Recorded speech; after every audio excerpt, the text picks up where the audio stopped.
Bonsoir à toutes et à tous, ravi de vous retrouver sur le plateau des 20 ans des Volleyades. On a passé une journée absolument magnifique ici à Angers, au Pont de C pour les 20 ans de la compétition. Les finales, c'est pour demain, on connaît désormais les affiches, mais ça on aura le temps d'en parler un petit peu plus tard. Vous le savez, chaque soir une émission thématique, on parle ce soir de PPF. Alors PPF, qu'est-ce que c'est? C'est le projet de performance fédérale. On a deux cadres techniques de la fédération qui sont avec nous pour en parler. On reviendra sur cette magnifique journée de samedi.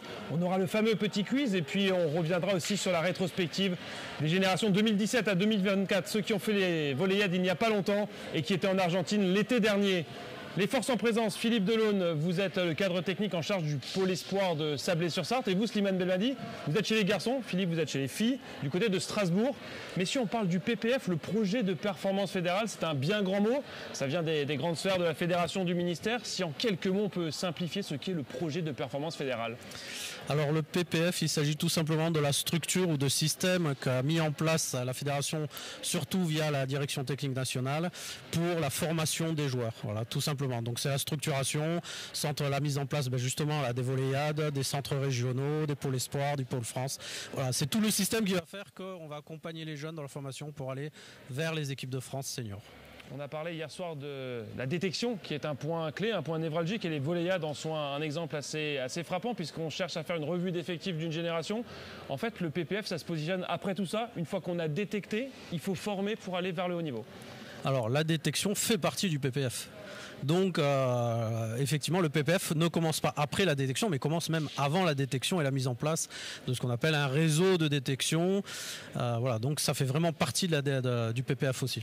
On entend le pôle espoir, on entend aussi le pôle France. Très simplement, la différence entre un pôle espoir et un pôle France. Il y a un pôle France masculin, il y a un pôle France féminin, des pôles espoirs féminins, des pôles espoirs masculins.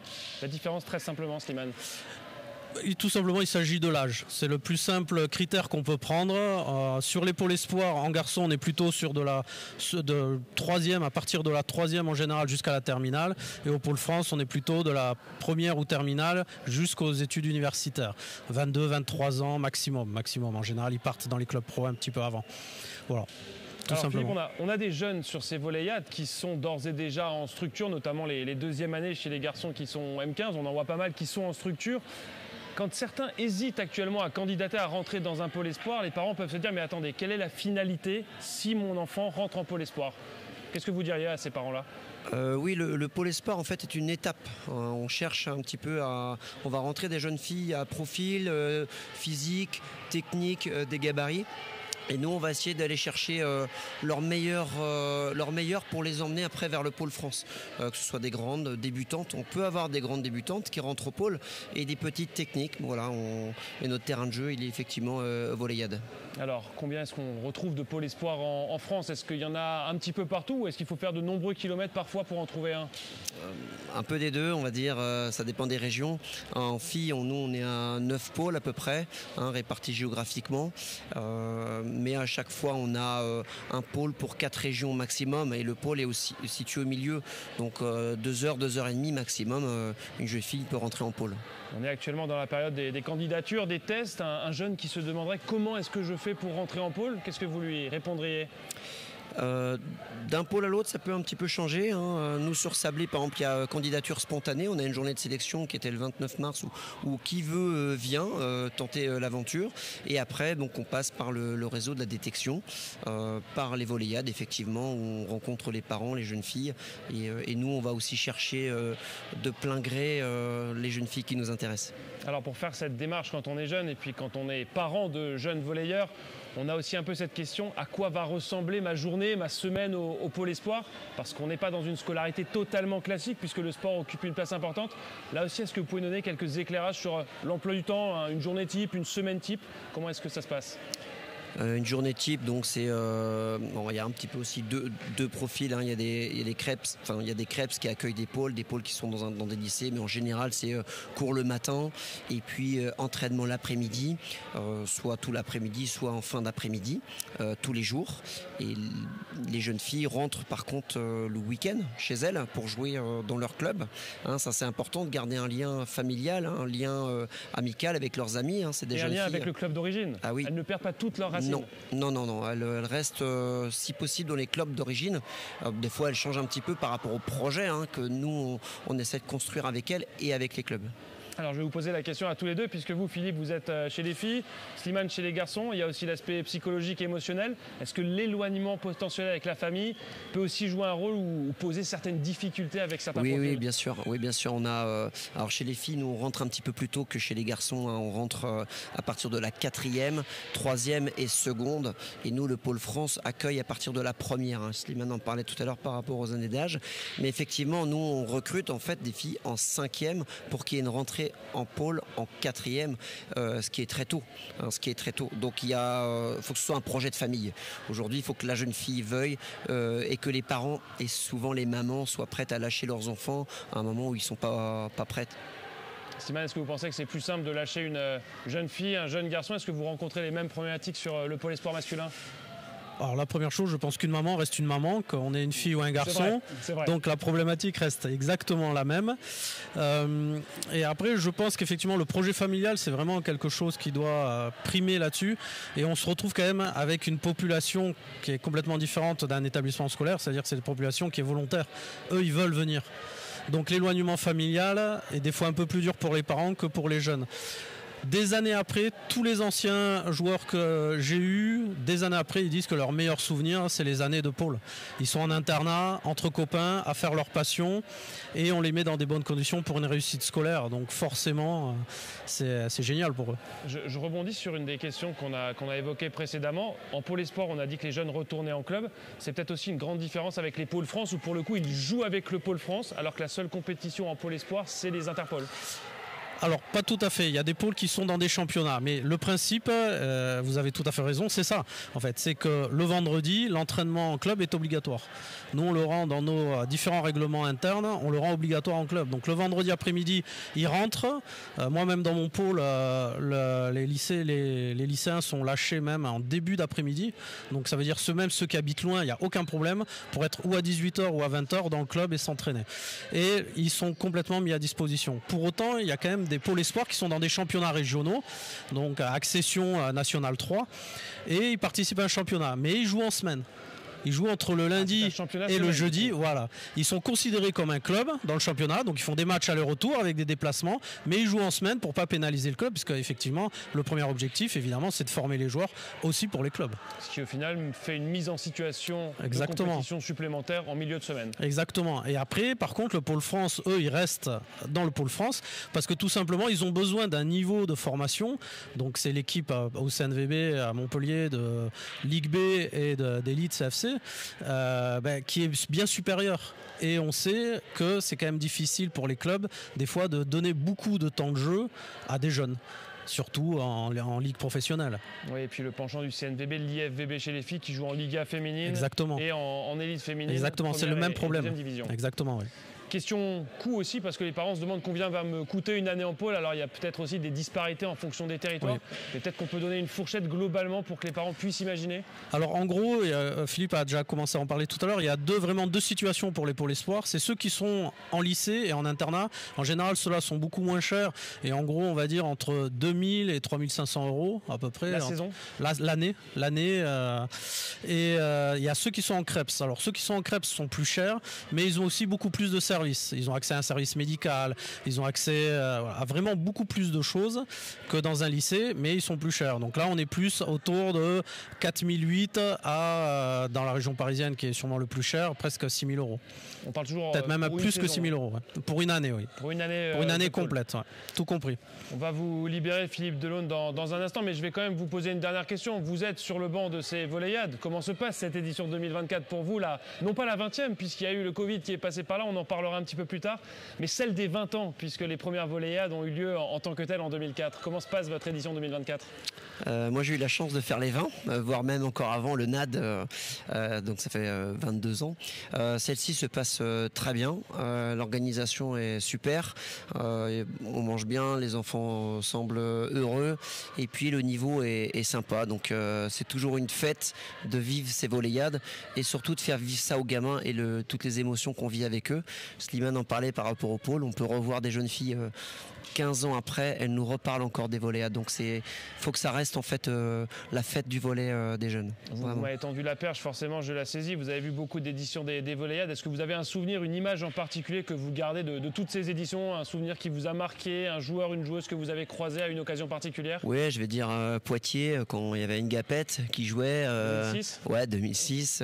Voilà, on a eu cette chance de voir ces jeunes évoluer là et de voir tous les gars et les filles qui sont en équipe de France aujourd'hui, qui sont passés par là. C'est un discours qu'on a avec nos jeunes filles.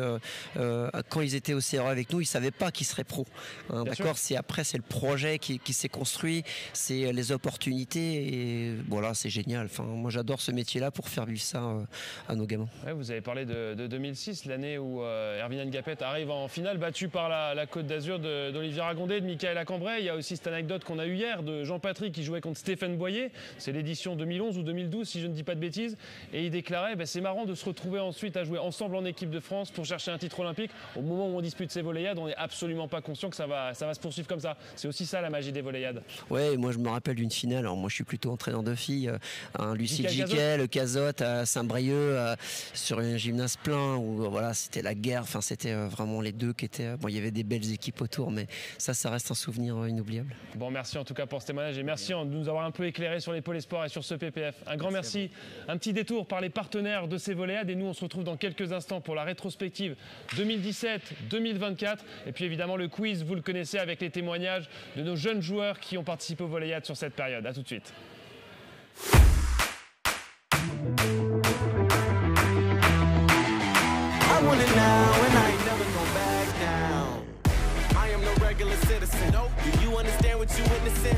Cannot tell what the difference is. I want it all and I'm winning it. I do not care about opinions. Time to make a few decisions so I can take a resistance. Always straight to the top. I can't see myself all. À tous ceux qui font le sport, le Crédit Mutuel donne l'élan.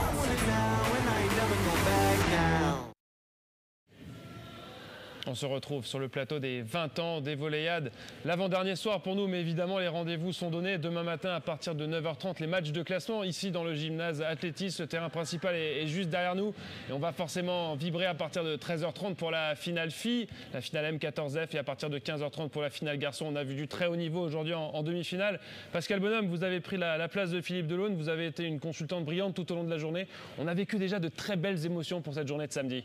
Alors déjà j'ai eu un bon partenaire et j'avoue que alterner filles et garçons ça fait du bien aussi, moi qui suis issue essentiellement du secteur féminin, de voir des beaux matchs de garçons, ça fait du bien parce que j'ai vécu quand même beaucoup dans le secteur féminin. J'ai pas demandé à Slimane, mais on va le faire maintenant. Lui aussi est sur un banc à l'occasion de ces volleyades 2024. Comment se passe cette édition pour vous? Vous êtes sur les bancs du Grand Est. Plutôt bien. Les jeunes s'amusent, je crois que c'est la première chose. Et puis la magie, je trouve, de ces volleyades, puisque c'est la première grosse compétition pour ces jeunes-là, c'est que souvent, il y en a quelques-uns qui se révèlent. Dans la compétition, tout d'un coup, ils passent un palier et c'est souvent dans les compétitions que les joueurs passent des paliers et pas à l'entraînement. Donc il y a quelques belles surprises et c'est une vraie magie des fois. Alors nous, on va se concentrer ce soir sur la période qui va de 2017 à 2024, la dernière période qu'on n'a pas évoquée. On vous propose ensuite de voir quelques photos de certaines joueuses de la génération 2003 qui étaient à Tourcoing en 2018. On va retrouver sur ces photos Oprah Kotozafi qui était hier soir sur le terrain de la finale avec les Neptunes de Nantes. Alima Touba qui sera une future Neptune la saison prochaine. Pas mal de petits clichés souvenirs. Alors ça a été un peu plus facile de travailler sur ces périodes parce que les réseaux sociaux sont passés par là et qu'on a un petit peu plus de matière à retrouver. Et puis contrairement aux périodes précédentes, on ne retrouve pas la Côte d'Azur au palmarès. Vous allez me dire que s'est-il passé? Pas possible. Et bien je vous propose de découvrir pourquoi est-ce que la Côte d'Azur ne figure pas au palmarès au travers de cette vidéo d'Elissa Lajmi qui a remporté les volleyades en 2017. Hello tout le monde, c'est Elissa, je vous en élite des Neptunes de Nantes. Un petit message pour vous souhaiter bonne chance et bon courage pour les volleyades. Dans mes souvenirs, c'était vraiment une compétition qu'on attendait tous impatiemment. Et c'est plutôt cool de pouvoir jouer avec les personnes qu'on a l'habitude d'affronter le week-end. Mon meilleur souvenir restera la finale qu'on a remportée contre l'équipe d'Alsace. Et le paradoxe où l'année d'après, on s'est tous retrouvés dans la même équipe, étant donné que ça a changé de formule et que c'est devenu l'équipe Grand Est. Donc je vous souhaite à tous bon courage et défoncez tout. Ouais, Elissa Lajmi qui a remporté les Voléiades en 2017 avec la Lorraine. Alors Lorraine contre l'Alsace, c'était une finale assez particulière puisqu'on était en 2018 ensuite avec la région Grand Est. La capitaine de l'équipe réserve des Neptunes de Nantes qui nous a livré ce petit message. Alors pour l'anecdote, les dernières petites régions qui ont gagné ces Voléiades, c'était le Languedoc-Roussillon chez les garçons et donc la Lorraine chez les filles. Moi j'ai envie de vous poser cette question de ce qu'a changé ce nouveau découpage administratif des grandes régions, parce que pour le coup le Grand Est, alors Slimane, vous avez été directement impacté. L'Alsace, la Lorraine, la Champagne-Ardenne ont fusionné en une seule grande région, donc on passe schématiquement de 3 CRE à un seul. D'autres régions n'ont pas été touchées, on pense à la Bretagne, on pense à l'Île-de-France. Comment est-ce que ça s'est passé finalement de passer de 3 petites régions à une grande région ? Alors, assez bizarrement, nous, on n'a pas eu un regroupement de 3 CRE, mais que de 2, donc Alsace-Lorraine. Parce que la Champagne-Ardenne l'histoire fait que, donc, et la Champagne-Ardenne étant une petite région volée et surtout axée sur le nord, eux, ils se sont associés à la région au-dessus.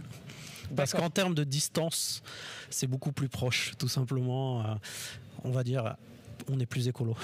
Mais du coup, ça veut quand même dire que de 2 CRE, ouais. donc 2 structures qui avaient l'habitude de fonctionner, on est passé à une seule. Oui. Alors la première année, c'est assez marrant parce que la première année, ça a été un petit peu dur et on avait gardé cette séparation. Donc l'équipe 1, c'était la Lorraine, l'équipe 2, c'était l'Alsace. C'est comme ça que ça a été fait, et puis après tout le monde s'est un petit peu habitué et tout le monde y a vu un grand intérêt à travailler ensemble.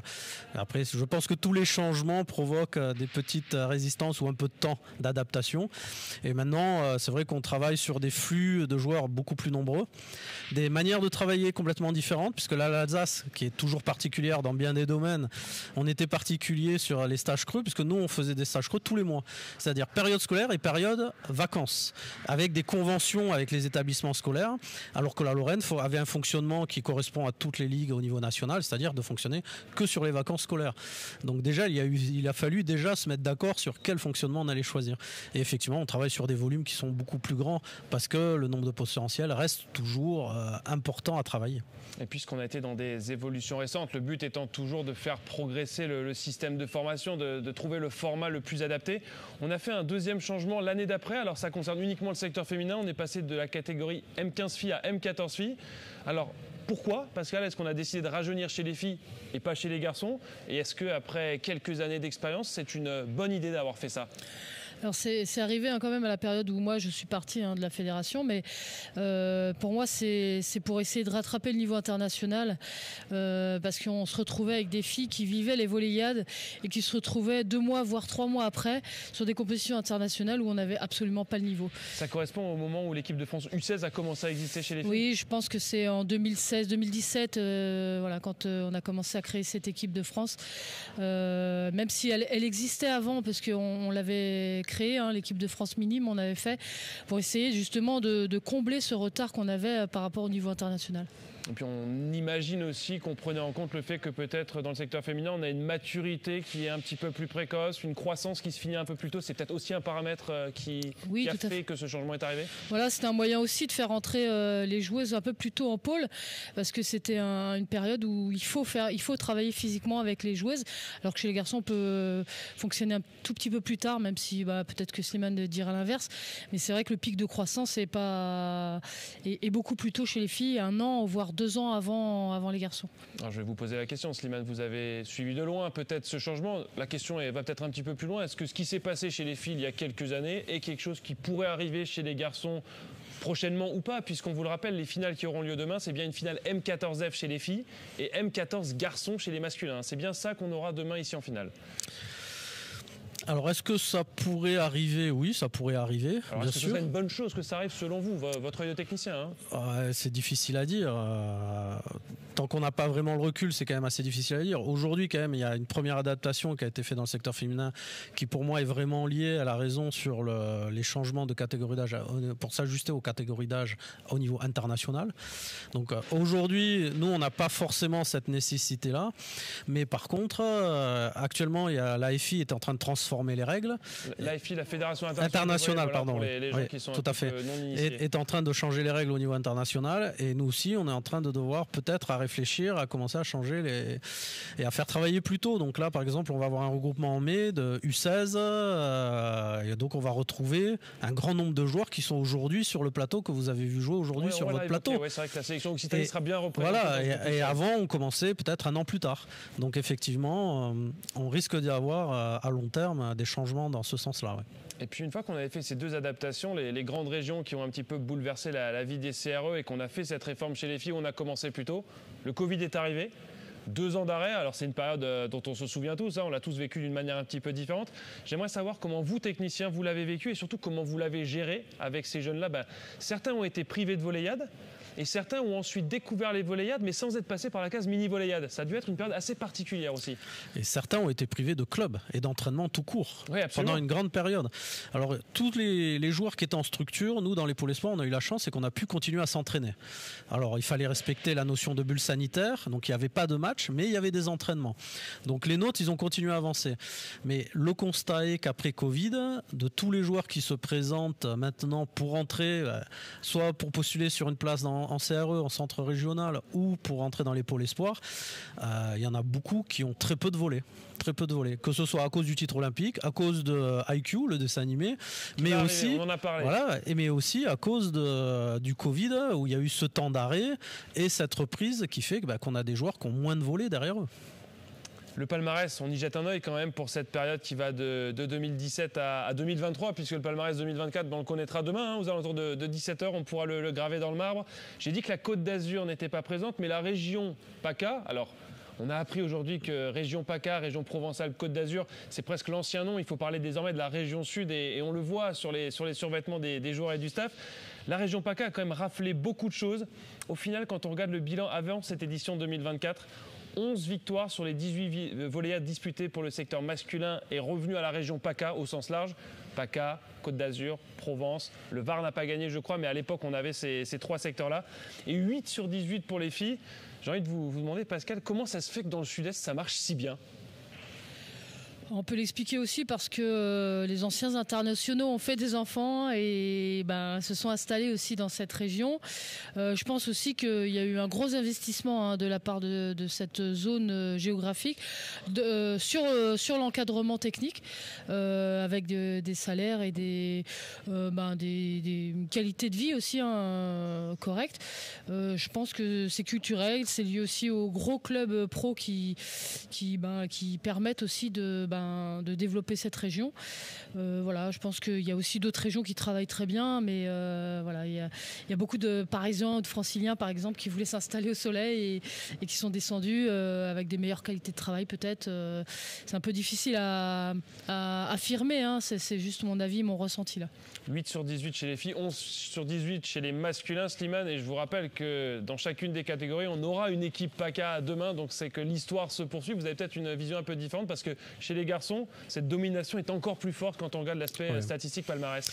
Alors moi je mettrais en avant deux paramètres. Le premier, c'est effectivement le nombre de clubs pro, quel que soit leur niveau, et on peut même dire jusqu'à en National 1 élite, qu'il y a. Donc dans le sud, il y en a beaucoup plus que dans d'autres régions. Moi je vois dans ma région, il y en a 3. Et la région Grand Est, elle est très grande. On n'en a que 3. Si vous prenez la région PACA ou même la région Occitanie, c'est presque le double. Donc déjà, il y a un bassin de licenciés qui est beaucoup, beaucoup plus grand. Il y a un modèle qui est présent. Donc forcément, les jeunes qui ont l'occasion d'aller voir, peut-être que ça leur donne aussi envie de jouer. Et donc, ils ont aussi un passif de volley plus long. Moi, je me retrouve là dans mon équipe là au volleyade avec des joueurs qui ont 2 ans de volley maximum. Là, vous prenez l'équipe Occitanie, je suis sûr que la moyenne c'est plus 7-8 ans, peut-être même certains, ils sont nés dans le gymnase. Et peut-être que j'exagère pas. Toutes les personnes connectées que c'était bien des M15, voilà. Le niveau de jeu. Et ils jouent au ballon depuis qu'ils sont dans leur couffin. Donc en fait, c'est pas du tout le même recul. Il y a ça. Et le deuxième paramètre, c'est l'Île-de-France. L'Île-de-France, ça reste le plus gros bassin de pratique. Il y a aussi beaucoup de clubs. Et on pourrait se dire, mais pourquoi ils performent pas ? Peu de victoires au volleyade. Voilà. Mais attention, jusqu'à il y a pas très longtemps, l'Île-de-France fonctionnait sur des départements. Ils ne faisaient pas de sélection régionale. Donc les meilleurs joueurs étaient dispatchés dans les différentes sélections. Île-de-France 1, 2 ou 3, et non pas dans Île-de-France 1 les meilleurs joueurs comme peuvent le faire, PACA ou l'Occitanie, ou même nous, on fait aussi ça. Et on laisse plutôt l'équipe 2 avec des potentiels qui sont souvent très débutants, mais qui peuvent être intéressants. Et puis on leur dit, allez, cette équipe-là, elle est surtout pour vous donner du temps de jeu et vous donner l'expérience, parce que peut-être ça va être vous l'avenir du volley français dans 10-15 ans. Mais aujourd'hui, l'Île-de-France, à mon avis, aurait pu déjà gagner beaucoup plus que ça s'ils avaient fait une vraie sélection. Donc c'est pour ça que ces deux paramètres-là, pour moi, sont quand même importants et il ne faut pas oublier ça. On s'est un peu extasié. Mais ils sont quand même bons. Hein. Oui, bien sûr. On s'est un peu extasié avec Pascal cet après-midi devant la performance de l'Occitanie. Non, la question est pour Slimane. Parce que nous, on avait notre œil un petit peu de commentateur, spectateur devant ce qui s'est passé. Vous, l'œil d'expert, de savoir qu'un joueur de cette catégorie qui touche 3,43 à l'attaque, 3,37 à l'attaque. Alors on a donné les chiffres, mais pour le grand public, il faut un petit peu expliquer ce que ça représente sur cette catégorie. Ah oui, c'est exceptionnel. Un joueur qui a 3,45 sur cet âge-là, c'est vraiment exceptionnel, c'est vraiment énorme. Aujourd'hui, je pense que on propose un joueur pour le Pôle France en garçon, quand il arrive en dessous de 3,35, on ne le propose pas. Donc il faut qu'au moins il soit à 3,35. Et là, comme je vous l'ai dit tout à l'heure, pour le Pôle France. Voilà. Et donc, comme je vous l'ai dit tout à l'heure, ça concerne des premières terminales, en majorité. Et là, on est sur des troisièmes qui font déjà ces hauteurs-là. C'est quand même phénoménal. Question suivante, je la pose sur tous les plateaux parce qu'on aime avoir l'avis des techniciens. Est-ce que vous, Slimane, à titre personnel, vous êtes pour ou contre les récompenses individuelles dans un sport collectif? Les distinctions individuelles à l'issue d'un tournoi? Question compliquée. C'est votre avis, il n'y a pas de bonne ou de mauvaise réponse. Moi, personnellement, je ne vois pas trop d'intérêt. Si je me mets à la place du joueur, oui, j'y vois un intérêt pour lui. Mais moi, en tant que technicien, non, je ne vois absolument aucun intérêt. Je trouve que la victoire est collective et je pense sincèrement que la force collective fait vraiment la différence au niveau international. Mais vraiment. Et qu'on gagne avec des joueurs exceptionnels. Donc on peut parler d'individualité quelque part qui à un moment donné vont nous permettre de faire la différence, mais si le collectif n'est pas derrière pour le pousser, ça ne marche pas. Voilà. Donc j'ai déjà eu des générations vraiment exceptionnelles individuellement, mais qui ont performé très moyennement ou bien, mais on aurait pu faire tellement mieux. Et des équipes des fois qui pouvaient avoir moins de joueurs exceptionnels différents et pourtant qui performaient plus. Voilà. Donc je pense que c'est pas nécessaire. J'aimerais qu'on parle d'un événement qui s'est passé à l'été 2023. À Slimane, on dit souvent que les entraîneurs qui sont en club gagnent des titres à certains moments, que ce soit en championnat, en coupe. On parle peu des cadres techniques qui en gagnent. Vous en avez gagné un, le championnat du monde U19. J'aimerais qu'on revienne rapidement sur cette expérience, cet été 2023 absolument magnifique que vous avez vécu avec une très belle génération française. Ouais, c'est vraiment une magnifique aventure. Et ce que je trouve vraiment extraordinaire, c'est que quand le projet a été discuté avec les joueurs, parce qu'on l'a construit ensemble, bien évidemment, staff et joueurs, c'est qu'ils ont adhéré à 100%. Et ils ont fait preuve d'une très très grande maturité, comme pourraient peut-être faire certains joueurs pros qui ont conscience de l'importance d'être sérieux, de la récupération, du repos, des plans de jeu, de l'investissement physique en match, de fait de ranger son ego, etc., etc. Tous ces points-là, il y a énormément de détails sur lesquels on a travaillé et ils ont adhéré vraiment à fond. Et je trouve que cette génération qui justement possède des joueurs exceptionnels, sa grande force et le fait qu'on gagne, c'est pas forcément les joueurs individuellement, mais c'est vraiment la force collective qu'on a dégagée. Et si on a fait peur à toutes les équipes, c'est parce que justement personne ne savait qui allait attaquer. Est-ce que pour nous, spectateurs, supporters de l'équipe de France de volley, passionnés de volley, on va suivre Paris 2024 avec l'équipe de France qui va tenter de conserver son titre. Est-ce que ce titre en U19 doit aussi nous rassurer sur le fait qu'on a du réservoir, du vivier derrière qui arrive pour alimenter l'équipe de France A ? Oui, mais d'un autre côté, est-ce que nous, on a vraiment besoin d'être rassurés? Je pense qu'on a du matériel, on a des super joueurs dans chaque génération qu'on a eue. Toutes n'ont pas performé. Là, de toute façon, au niveau mondial, c'était la première fois qu'on gagnait, donc forcément, il n'y a pas de comparatif. Mais je pense qu'on a des joueurs pour performer sur la suite. Maintenant, encore une fois, il ne faut pas se disperser. Il faut qu'on se dirige plus vers un fonctionnement professionnel que vers un fonctionnement amateur. Voilà. Je pense que ça, c'est vraiment le message à faire passer. On a les joueurs, on a des super joueurs, et vraiment dans toutes les catégories d'âge. Je vais demander un petit mot à Pascal justement sur ce fait. C'est vrai qu'on met souvent en lumière les entraîneurs de clubs qui gagnent des titres, qui soulèvent des trophées. C'est beaucoup plus rare de parler d'un cadre technique qui soulève un trophée. Et Slimane l'a fait l'été dernier. C'est quelque chose de rare, donc on en parle forcément. On en parle, mais il ne faut pas oublier aussi que l'entraîneur national est le reflet aussi du travail des clubs. Donc forcément, si les clubs travaillent bien, c'est plus facile aussi pour un cadre technique de récolter le travail aussi des clubs. Mais c'est vrai qu'ils sont peu mis en lumière parce que la médiatisation n'est pas toujours là. Il faut vraiment s'intéresser à la discipline pour en entendre parler. Voilà. Puis l'entraîneur, c'est aussi l'homme de l'ombre. Hein, donc l'idée, c'est de mettre en valeur et en lumière les joueurs pour donner envie aussi à d'autres personnes de venir rejoindre notre activité. Bon, en tout cas, un grand bravo pour ce titre de champion du monde. On va se retrouver, on va prendre une petite respiration, quelques toutes petites secondes dédiées aux partenaires des Voléiades 2024. Et puis on attaque cette dernière partie avec « Elles ont fait les Voléiades, ils ont fait les Voléiades », le petit quiz pour Pascal Bonhomme et Slimane Belmadi.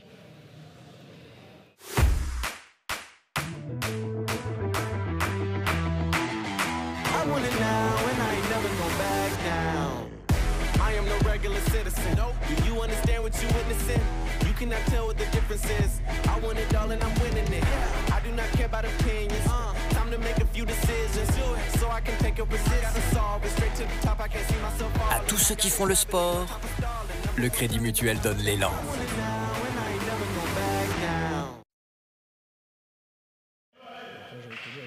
Alors, est-ce que vous avez eu le temps de vous mettre d'accord si vous allez jouer l'un contre l'autre ou l'un avec l'autre?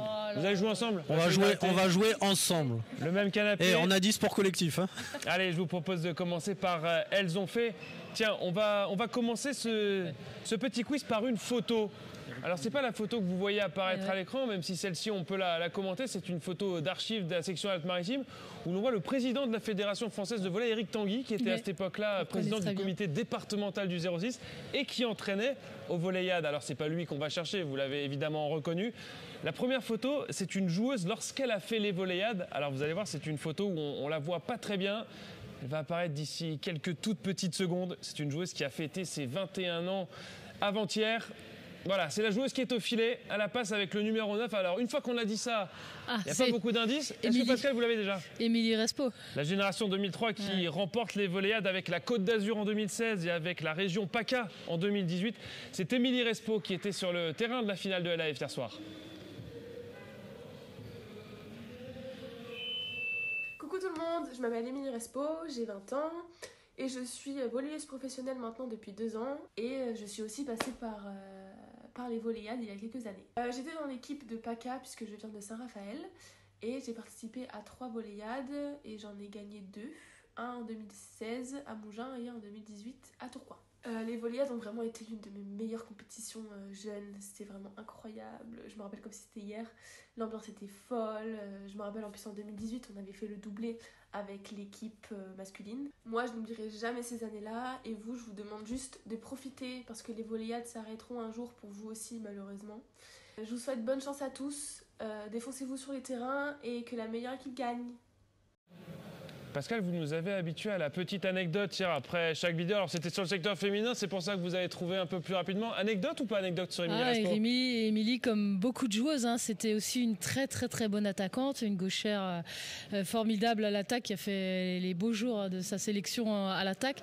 Et pour moi, c'est un modèle d'humilité. Et voilà, bravo pour sa carrière en tout cas. Et la maman est aux Voléiades. On l'a aperçu hier avec la sélection PACA 2, si je ne dis pas de bêtises. Ouais. Violaine Respo que l'on salue évidemment. Une très bonne deuxième joueuse. Attention, c'est votre dernière chance puisque c'est la dernière féminine qu'on aura dans cette rubrique. Une joueuse de la génération 2004 qui a fait les Voléiades en 2018 avec la région des Hauts-de-France. Ça aussi une nouvelle région puisqu'à l'époque on jouait avec la Flandre. Elle a fait le pôle France féminin puisqu'on parlait des pôles. Elle en sort cette année et elle évoluera l'année prochaine sous le maillot de Chamalières. Alors je pense que je ne l'ai pas parce qu'elle n'est pas passée par la détection, en tout cas pas entre mes mains. Donc je ne sais pas. On ne va pas vous piéger. Ouais. C'est Nawel Chouik-Barbès qui sort du pôle France féminin et qui a aussi un petit message. Salut, moi c'est Nawel Chouik-Barbès, membre des équipes de France de volley et aussi joueuse au pôle France féminin de volley. Je voulais vous souhaiter de très bonnes Voléiades, profitez à fond, éclatez-vous, c'est le plus important. Moi c'est une des compétitions qui m'a le plus marqué quand j'étais plus jeune. J'ai participé il y a maintenant 6 ans, en 2018, donc avec les Hauts-de-France. Et je garde encore de très bons souvenirs de ces moments-là. Et c'est aussi une des compétitions qui m'a permis de me faire remarquer pour les équipes de France. Donc ceux pour qui c'est peut-être l'objectif, c'est aussi votre occasion pour vous faire repérer. Sinon, prenez encore une fois un maximum de plaisir. Tout le monde n'a pas la chance d'accéder à ce genre de compétition, donc c'est bien cette chance. Et moi, je vous dis que le meilleur gagne et bonne chance. Salut! Donc pas d'anecdote sur Nawel, mais qui est aussi en train de frapper à la porte de l'équipe de France, et ça pourrait être d'ici les prochaines semaines, les prochains mois. On passe chez les garçons. Ah, j'ai vu que vous avez fait un petit transfert de micro, puisqu'on va parler d'un garçon, le premier, et de la génération 2005, une génération que vous connaissez, Slimane, vous en souvenez? Un petit peu. Un petit peu. Champion de Ligue B il y a quelques semaines avec l'AS Cannes. Sa petite sœur est au Volleyade cette année. Et puis c'est un ancien, puisqu'on parlait des Pôles Espoirs, du Pôle Espoir de Cannes, entraîné par Simon Caron. Oui, je suis presque sûr qu'il a gagné les Volleyades, lui, non? Il les a gagnés en 2019 voilà. avec la région Provence-Alpes-Côte d'Azur. Oui. Donc Samuel Cohen. Oui. Samuel Cohen, lui aussi a pris le temps pour l'édition 2024. Salut à tous, c'est Samuel Cohen, joueur de l'AS Cannes Volleyball. Alors moi j'ai participé au Volleyade en 2019 où je les ai gagnés à Vitrolles. C'était un souvenir incroyable parce que c'était la première fois où on jouait dans une salle quasi pleine parce que on était à domicile, on était en finale, tous les supporters, tous les parents des joueurs et tout étaient là. Je me souviens que moi, à ma génération, et je pense que c'est toujours le cas, les Volleyades c'était la compétition la plus prestigieuse parce que elle regroupait tous les meilleurs joueurs de chaque sélection. Et aussi, il y avait les recruteurs de l'équipe de France et ça, quand t'es jeune, c'est toujours important. Et je voudrais souhaiter une bonne chance à la PACA, surtout au PACA filles, parce qu'il y a ma sœur qui joue. Allez PACA! Voilà, Samuel Cohen, qui fait partie de cette génération 2005 qui n'a eu le droit de faire les Volleyades qu'une fois, puisqu'ensuite ils ont été privés à cause du Covid. On parle d'un de ses coéquipiers qui a aussi gagné en 2019 avec la PACA, comme il dit, la région sud, comme on essaye de dire désormais. Génération 2004 qui joue actuellement à Montpellier. Est-ce que vous l'avez? C'est un réceptionneur attaquant de cette génération 2004, vainqueur en 2019 avec la PACA. Je demande le 50-50. On va vous proposer Nathan Spano, et tendez bien l'oreille parce que lui, on lui a expliqué en long, en large et en travers qu'on était à Angers, mais il aime tellement le Sud. Il nous parle d'Agen dans son témoignage. Bonjour tout le monde, c'est Nathan Spano. Actuellement, je joue au Montpellier Volley et je voulais faire juste une petite vidéo pour les Volleyades pour vous expliquer que pour moi, quand j'étais M15, ça représentait quelque chose d'énorme les Volleyades parce que c'était là où on retrouvait le plus gros des niveaux et qu'en plus c'est là où on retrouvait tous nos potes des équipes d'à côté. Donc pour moi c'était un événement particulier et j'ai toujours eu hâte de les faire sur les 2 ans où j'ai participé aux Volleyades. J'ai eu hâte de les faire et franchement je me suis éclaté. Donc si je voulais laisser un petit message pour ceux qui feront les Volleyades cette année à Agen, je vous conseille juste de vous éclater, d'en tirer le meilleur et de prendre beaucoup de plaisir parce que ce sera des souvenirs que vous garderez longtemps. Donc voilà, je vous conseille juste de vous amuser beaucoup et voilà. Ouais, je vous avais dit, la petite confusion Agen-Angers, mais c'est vrai que quand on tourne la vidéo comme ça au soleil, on a plutôt envie de penser au sud-ouest. Nathan Spano, vous l'avez eu, Slimane, dans une sélection? Non, pas du tout. Non, je m'occupais pas de cette génération. J'étais déjà avec les 2005, moi. Lui, il fait partie de la génération au-dessus. Je m'en suis pas occupé. Ouais. Je pense que c'est Olivier Audabran, peut-être dans un premier temps, et ensuite Jocelyn Trion qui les ont eus. Allez, on enchaîne avec le 3e garçon, le 3e jeune joueur de cette génération. Un énorme passionné de volley, vous allez le trouver assez rapidement, très talentueux, passeur. On l'associe souvent au club de Niort. Les Volleyades, il les a fait 2 à 3 fois avec la Nouvelle-Aquitaine. Le transfert cet été, c'est du NRMV vers Paris Volley. Meilleur passeur l'année dernière en Liga. Quelque chose qui pourrait ressembler à ça. Donc oui. Je laisse. Pascal, vous l'avez trouvé? Anatole Chaboissan, parce que je connais plutôt la famille, moi. Ouais, un énorme passionné qui passe sa vie dans tous les gymnases nantais quand il joue, mais aussi quand il vient supporter les copains. Un témoignage pour cette édition 2024. Salut à tous, c'est Anatole Chaboissan, joueur du Montreuil Métropole Volleyball, passeur. Donc je vous fais cette petite vidéo pour vous raconter un peu mon parcours des Volleyades et pour ces 20 ans. Donc moi j'ai fait 3 années les Volleyades, 1 année à Mougins et 2 années à Tourcoing. Et je jouais dans la petite entre guillemets région du Poitou-Charentes quand la Nouvelle-Aquitaine n'existait pas encore. Et moi ce que je retiens de ces Volleyades, c'est vraiment que des moments de plaisir et de convivialité avec avec l'équipe et tous les copains avec lesquels j'ai joué. Et c'est vraiment quelque chose qui n'arrivera pas souvent dans votre vie, qui arrivera jusqu'à vos 15 ans, les volleyades, parce que c'est une compétition qui est quand même assez prestigieuse pour nous les jeunes, et pour aussi retrouver tous nos copains de toutes les autres régions, s'amuser tout en ayant cet esprit de compétition. Donc c'est vraiment quelque chose que je vous invite à retrouver, surtout le plaisir, parce que c'est quelque chose qui est quand même très important dans le volleyball, malgré la compétition qui règne. Et c'est quelque chose que vous allez devoir retrouver tout au long de votre carrière. Donc je vous souhaite vraiment de vous amuser pour cette 20e année de volleyade et de vous donner à fond. Merci à tous. Ouais, merci pour ce témoignage évidemment d'Anatole Chaboissan, passeur très talentueux que l'on verra évoluer l'année prochaine du côté du Paris Volley. Il nous reste un joueur à découvrir.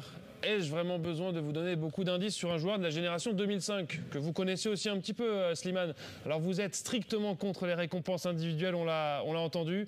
3 participations au Volleyade. C'était un coéquipier d'Anatole Chaboissan au NRMV cette année à Nantes. Son papa est même venu voir la demi-finale cet après-midi, tiens. Alors, au niveau international, je trouve ça sympa, les récompenses individuelles, surtout quand il y a des Français. Ouais, donc le titre de MVP, celui-là, voilà. On le garde. Celui-là, on le garde, on le met dans la poche et ça fait un très beau souvenir. Oui, Mathis, c'est le capitaine de l'équipe de France qui est championne du monde. Et qui nous a fait une petite vidéo, non pas en mode clair-obscur, mais de l'obscur au clair. Regardez bien. Salut tout le monde, c'est Mathis Hainaut. Voilà, j'ai un message à vous faire passer pour vous dire bonne chance pour les Volleyades cette année. Voilà, j'ai eu la chance de participer aux Volleyades 3 années de suite. C'est un souvenir inoubliable et je retiens que les bons moments dans cette compétition. Donc c'est juste pour vous dire qu'il faut profiter à fond. Et puis bonne chance à tous et que le meilleur gagne. Vous avez vu comment on passe d'un couloir de gymnase à la lumière. Un joueur, on en parlait hier, Slimane, des joueurs à fort potentiel qui sont identifiés. Il fait partie de ces joueurs sur lesquels peut-être l'équipe de France A masculine pourrait compter dans les prochaines années. Ah oui, s'il lui arrive rien, c'est sûr que ça va devenir, je pense, s'il ne change pas, s'il continue à travailler, je pense qu'il peut devenir un joueur majeur pour la future équipe de France senior un jour, ça c'est sûr. Bon, vous avez été très bon sur ce petit quiz. On dit évidemment un grand merci à tous ces internationaux qui ont pris le temps de nous faire la petite vidéo, souvent dans une phase de play-off, dans cette fin de saison. On vous dit merci aussi d'avoir répondu à l'invitation, Slimane, parce que j'imagine que vous avez pas mal de sollicitations et puis un peu de boulot sur le terrain encore demain. Donc c'est un plaisir d'avoir pu vous accueillir. Pascal, je vous dis déjà merci aussi pour cette journée, pour cette émission. C'est déjà la dernière émission de cette trilogie consacrée aux 20 ans des Volleyades. On a pris un énorme plaisir à les réaliser, à les partager avec vous. Un grand plaisir aussi d'avoir cherché toutes ces archives. Ça a été un sacré boulot et il y a beaucoup de monde qui s'est investi. Je pense à Simon Quéron, je pense à Christophe Ferré, Olivier Audabran. J'espère n'oublier personne, en tout cas tous ceux qui se sont associés à cette recherche, cette reconstitution d'archives. Les moyens techniques de la fédération mis en place par Arnaud Bessa qui nous permettent de réaliser ces émissions ici au Pont de C. Les rendez-vous, on vous les redonne pour demain. 9h30, les matchs de classement. 11h, la petite finale. 13h30, la finale féminine. 15h30, la finale masculine. La cérémonie de remise de prix dans la foulée pour clôturer ces Volleyades 2024. Chez les filles, on aura la PACA face à l'Île-de-France. Et puis chez les garçons, un match entre l'Occitanie et la PACA. On retrouvera, vous l'avez suivi, comme souvent, la PACA en finale de ces Volleyades. Pascal, un petit souvenir, un petit clin d'œil pour vous et pour vous remercier d'être parmi nous. Une photo d'archives, une photo liée aux Volleyades où vous montriez déjà à l'époque votre grand talent, micro en main. Et déjà le micro en main, vous étiez prédestiné à commenter. Je pense que voilà, t'étais pas encore dans ma carrière, mais je pense que je suis ravie d'avoir fini avec toi. Est-ce que vous vous souvenez de la période de l'année, parce qu'effectivement j'étais pas là, l'endroit, le gymnase, est-ce que vous reconnaissez quelque chose? Je vois derrière, je me demande si c'est pas à Saint-Brieuc, mais je vois derrière un logo là, donc j'avoue que je sais pas trop, mais j'ai un logo qui me dit quelque chose. Bon, il y a quelques toutes petites années, en tout cas le micro vous l'aurez encore demain. On vous remercie d'être avec nous, consultante sur ces Volleyades. On vous souhaite une excellente soirée. Merci à toutes les équipes, merci à tous ceux qui nous ont aidés à monter ces émissions. On vous dit à demain et évidemment rendez-vous dans 10 ans pour les 30 ans des Volleyades. À très vite. Merci à toi.